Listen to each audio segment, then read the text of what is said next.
ओम नमो भगवते वासुदेवाय।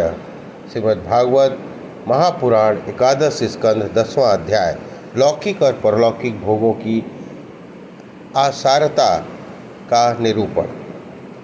भगवान श्री कृष्ण कहते हैं, प्यारे उद्धव, साधक को चाहिए कि सब तरह से मेरी शरण में रहकर गीता, पंचरात्र आदि में मेरे द्वारा उपदिष्ट मेरे धर्मों का सावधानी से पालन करे। साथ ही जहाँ तक उनसे विरोध न हो वहाँ तक निष्काम भाव से अपने वर्ण, आश्रम और कुल के अनुसार सदाचार भी अनुष्ठान करे। निष्काम होने का उपाय यह है कि स्वधर्मों का पालन करने से शुद्ध हुए अपने चित्त में यह विचार करे कि जगत में विषयी प्राणी शब्द, स्पर्श, रूप आदि विषयों को सत्य समझकर उनकी प्राप्ति के लिए प्रयत्न करते रहें। उसमें उनका उद्देश्य यह होना चाहिए कि सुख मिले, परंतु मिलता रहे दुख। इससे संबंध में ऐसा विचार करना चाहिए कि स्वप्न अवस्था में और मनोरथ करते समय जगत अवस्था में भी मनुष्य मन ही मन अनेकों प्रकार के विषयों का अनुभव करता है, परंतु उसकी यह सारी कल्पना वास्तु शून्य होने के कारण व्यर्थ है। वैसे ही इंद्रियों द्वारा होने वाले भेद बुद्धि भी व्यर्थ ही है, क्योंकि यह भी इंद्रिय जन और नाना वस्तु विषयक होने के कारण पूर्वत असत्य ही है। जो पुरुष मेरी शरण में है उसे अंतर्मुख करने वाले निष्काम अथवा नित्य कर्म ही करने चाहिए। उन कर्मों का बिल्कुल परित्याग कर देना चाहिए जो बहिर्मुख बनाने वाले अथवा सकाम हो। जब आत्मज्ञान की उत्कृष्ट इच्छा जाग उठे तब तो कर्म संबंधी विधि विधानों का भी आदर नहीं करना चाहिए। अहिंसा आदि यमों का तो आदरपूर्वक सेवन करना चाहिए, परंतु शौच, पतिव्रता आदि नियमों का पालन शक्ति के अनुसार आत्मज्ञान के विरोधी न होने पर ही करना चाहिए। जिज्ञासु पुरुष को चाहिए कि यम और नियमों का पालन से भी बढ़कर आवश्यक यह बात है कि वह अपने गुरु की, जो मेरे स्वरूप को जानने वाले और शांत हो, मेरा ही स्वरूप समझकर सेवा करे। शिष्य को अभिमान न करना चाहिए। वह कभी किसी से डाह न करे, किसी का बुरा न सोचे। वह प्रत्येक कार्य में कुशल हो, उसे आलस्य छू न जाए, उसे कहीं भी ममता न हो, गुरु के चरणों में दृढ़ अनुराग हो, केवल काम हड़बड़ा कर ना करे, उसे सावधानी से पूरा करे। सदा परमार्थ के संबंध में ज्ञान प्राप्त करने की इच्छा बनाए रखे, किसी के गुणों में दोष न निकाले और व्यर्थ की बात न करे। जिज्ञासु का परम धन है आत्मा, इसलिए वह स्त्री, पुरुष, खेत, घर, स्वजन, धन आदि संपूर्ण पदार्थों में एक सम अथवा आत्मा से देखे। किसी से कुछ विशेषता का आरोप करके उसे ममता न करे, उदासीन रहे। उद्धव, जैसे जलने वाली लकड़ी से उसके जलाने और प्रकाशित होने वाले आग सर्वथा अलग है, ठीक वैसे ही विचार करने पर जान पड़ता है कि पंचभूतों से बना स्थूल शरीर और मन, शुद्धि, बुद्धि आदि 17 तत्वों से बना सूक्ष्म शरीर दोनों ही दृश्य और जड़ हैं, और उनको जानने और प्रकाशित करने वाला आत्मा साक्षी एवं स्वयं प्रकाश है। शरीर अनित्य, अनेक और जड़ है, आत्मा नित्य, एक एवं चेतन है। इस प्रकार देह की अपेक्षा आत्मा में महान विलक्षणता है। अतएव देह से भिन्न आत्मा भिन्न है। जब आग लकड़ी को प्रज्वलित करती है तब लकड़ी के उत्पत्ति, विनाश, बड़ाई, मोटाई और अनेकता आदि सभी गुण वह स्वयं ग्रहण कर लेती है, परंतु ये सोचो तो लकड़ी के उन गुणों से आग का कोई संबंध नहीं है। वैसे ही जब आत्मा अपने को शरीर मान लेता है तब वह देह से जड़ता, अनित्यता, स्थूलता, अनेकता आदि गुणों को सर्वथा रहित होने पर भी उसमें युक्त जान पड़ता है। शरीर के द्वारा नियंत्रित माया के गुणों ने ही सूक्ष्म और स्थूल शरीर का निर्माण किया है। जीव को शरीर और शरीर को जीव समझ लेने के कारण स्थूल शरीर के जन्म मरण और सूक्ष्म शरीर के आवागमन का आत्मा पर आरोप किया जाता है। जीव को जन्म मृत्यु रूप संसार इसी भ्रम अथवा अभ्यास के कारण प्राप्त होता है। आत्मा का स्वरूप का ज्ञान होने पर उसकी जड़ कट जाती है।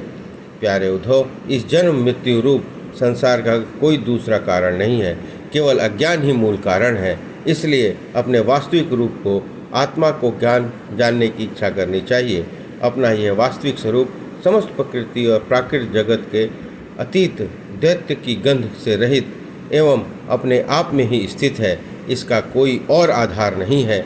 इसे जानकर धीरे धीरे स्थूल शरीर, सूक्ष्म शरीर आदि में जो सत्यत्व बुद्धि हो रही है उसे क्रमशः मिटा देना चाहिए। यज्ञ में जब अरणि मंथन करके अग्नि उत्पन्न करते हैं तो उसमें नीचे ऊपर 2 लकड़ियाँ रहती हैं और बीच में मंथन काष्ठ रहता है। वैसे ही विद्या रूपी अग्नि की उत्पत्ति के लिए आचार्य और शिष्य तो ऊपर नीचे की अरणियाँ हैं और उपदेश मंथन काष्ठ है। इनसे जो ज्ञानाग्नि प्रज्वलित होती है वो विलक्षण सुख देने वाली होती है।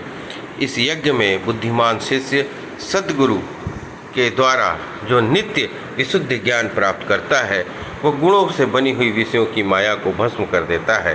तत्पश्चात वे गुण भी भस्म हो जाते हैं जिनमें कि यह संसार बना हुआ है।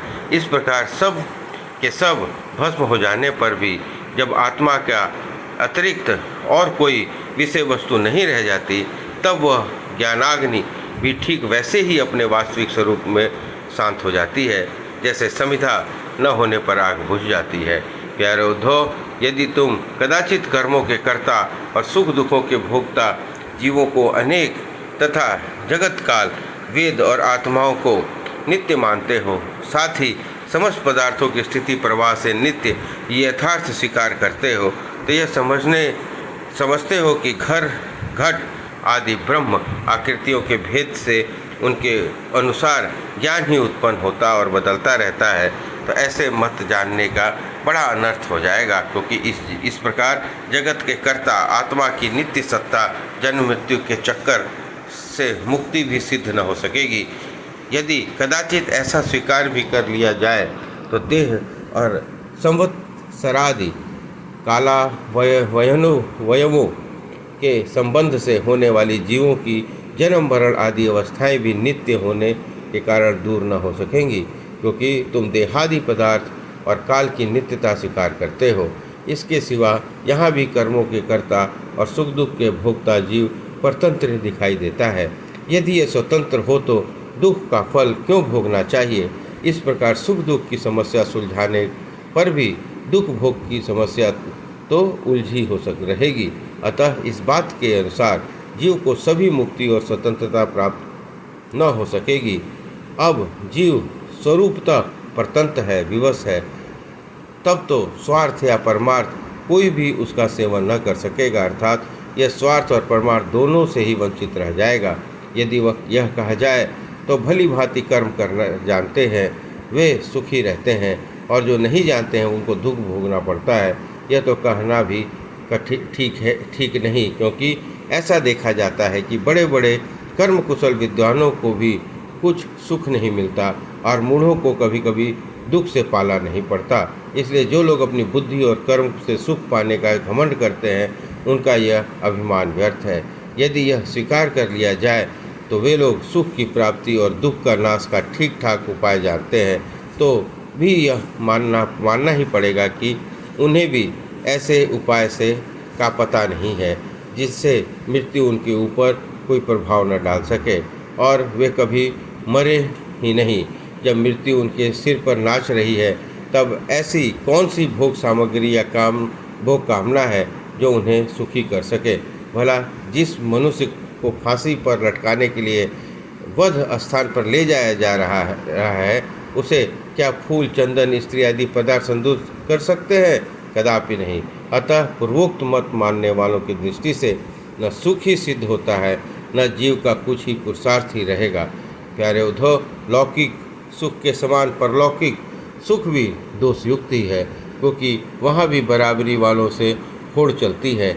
अधिक सुख भोगने वालों के प्रति असूया होती है, उसे गुणों में दोष निकाला जाता है और छोटों से घृणा होती है। प्रतिदिन पुण्य क्षीण होने के साथ ही वहाँ के सुख भी क्षय के निकट पहुँचते रहते हैं और एक दिन नष्ट हो जाते हैं। वहाँ की कामना पूर्ण होने में भी यजमान, ऋज्वी, कर्म आदि के त्रुटियों के कारण बड़े बड़े विघ्नों की संभावना रहती है। जैसे हरी भरी खेती भी अतिवृष्टि, अनावृष्टि आदि से नष्ट हो जाती है, वैसे ही स्वर्ग भी प्राप्त होते होते विघ्नों के कारण नहीं मिल पाता। यदि यज्ञ आदि धर्म बिना किसी विघ्न से पूरा हो जाए तो उसे के द्वारा स्वर्गादि लोक मिलते हैं। उनकी प्राप्ति का प्रकार मैं बताता हूँ, सुनो। यज्ञ करने वाला पुरुष यज्ञों के द्वारा देवताओं की आराधना करके स्वर्ग में जाता है और वहाँ उसे पुण्य कर्मों के द्वारा उपार्जित दिव्य भोगों से देवताओं से समान भोगता है। उसके पुण्यों के अनुसार एक चमकीला विमान मिलता है। वह उस पर सवार होकर सुंदरियों के साथ विहार करता है। गंधर्वगण उसके गुणों की गान करते हैं और उसके रूप लावण्य को देखकर दूसरे का मन लुभा जाता है। उसका विमान वह जहाँ ले जाना चाहता है वहाँ चला जाता है और उसकी घंटियाँ घनघनाहट दिशाओं को गुंजित करती हैं। वह अप्सराओं के साथ नंदनवन आदि देवताओं की विहार स्त्रियों में क्रिया करते हुए इतना विशुद्ध हो जाता है कि उसे इस बात का पता ही नहीं रहता कि अब मेरे पुण्य समाप्त हो जाएंगे और मैं वहाँ से ढकेल दिया जाऊँगा। जब तक उसे पुण्य शेष रहते हैं तब तो स्वर्ग में चैन की बंसी बजाता रहता है, परंतु पुण्य क्षीण होते ही इच्छा न होने पर उसे नीचे गिरना पड़ता है, क्योंकि यह काल की चाल ही ऐसी है। यदि कोई मनुष्य दुष्टों की संगति में पड़कर अधर्मपरायण हो जाए, उसकी अपनी इंद्रियों के वश में रहकर मनमानी करने लगे, लोभवश दाने दाने पर कृपणता करने लगे, लंपट हो जाए अथवा प्राणियों को सताने लगे और विधि विरुद्ध पशुओं की बलि देकर भूत और प्रेतों की उपासना में लग जाए, तो वो पशुओं से भी गया बीता हो जाता है और अवश्य नरक में जाता है। उसे अत्यंत घोर अंधकार, स्वार्थ, परमार्थ से रहित अज्ञान में ही भटकना पड़ता है। जितने भी सकाम बहिर्मुख करने वाले कर्म हैं, उनका फल दुख ही है। जो जीव शरीर में अहंता ममता करके उन्हीं में लग गया है, उसे बार बार जन्म और मरण और मृत्यु पर मृत्यु प्राप्त होती रहती है। ऐसी स्थिति में मृत्यु धर्मा जीव को क्या सुख हो सकता है। सारे लोकपालों की आयु भी केवल एक कल्प है, इसलिए मुझसे भयभीत रहते हैं। औरों की बात ही क्या है, स्वयं ब्रह्मा भी मुझसे भयभीत रहते हैं, क्योंकि उनकी आयु का भी काल से सीमित केवल 2 परार्थ है, सत्व रज तम। ये तीनों गुण इंद्रियों की उनके कर्मों में प्रेरित करते हैं और इंद्रियां कर्म करती हैं। जीव अज्ञान व सत्व रज आदि गुणों और इंद्रियों को अपना स्वरूप मान बैठता है और उनके किए हुए कर्मों का फल सुख दुख भोगने लगता है। जब तक गुणों की विषमता है, अर्थात शरीर आदि में मैं और मेरेपन का अभिमान है, तभी तक आत्मा की एकत्व की अनुमति नहीं होती। वह अनेक जान पड़ता है और जब तक आत्मा की अनेकता है तब तक उन्हें काल अथवा कर्म किसी के अधीन रहना ही पड़ता है। जब तक परतंत्रता है तब तक ईश्वर से भय बना रहता है। तो मैं और मेरेपन का भाव से ग्रस्त रहकर आत्मा की अनेकता, परतंत्रता आदि मानते हैं, तो वैराग्य न ग्रहण करके बहिर्मुख करने वाले कर्मों का ही सेवन करते हैं। उन्हें शौक और मोह की प्राप्ति होती है। प्यारे उद्धव, जब माया के गुणों में क्षोभ होता है तब मुझ आत्मा में ही काल, जीव, वेद, लोक, स्वभाव और धर्म आदि अनेक नामों का निरूपण करने लगते हैं। ये सब मायामय है, वास्तविक सत्य मैं आत्मा ही हूँ। उद्धव जी ने पूछा, भगवान, यह जीव देह आदि रूप गुणों में ही रह रहा है, फिर देह से होने वाले कर्मों और सुख दुख आदि रूप फलों में क्यों नहीं बनता है? अथवा यह आत्मा गुणों में निर्लिप्त है, देह आदि संपर्क से सर्वथा हित है, फिर इसे बंधन की गति कैसे होती है? बुद्ध अथवा मुक्त पुरुष कैसा बर्ताव करता है? वह कैसे विहार करता है और वह किन लक्षणों से पहचाना जाता है? कैसे भोजन करता है, मल त्याग आदि कैसे करता है, कैसे सोता है, कैसे बैठता है और कैसे चलता है? प्रच्युत अच्युत्य प्रश्न का मर्म जानने वालों में आप श्रेष्ठ हैं, इसलिए आप मेरे इस प्रश्न का उत्तर दीजिए। ये एक आत्मा अनादि गुणों के संसर्ग से नित्यबद्ध ही मालूम पड़ता है और असंग होने के कारण नित्य मुक्त भी है। इस बात को लेकर मुझे भ्रम हो रहा है। इस प्रकार यह अध्याय समाप्त हुआ। बोलिए कृष्ण भगवान की जय।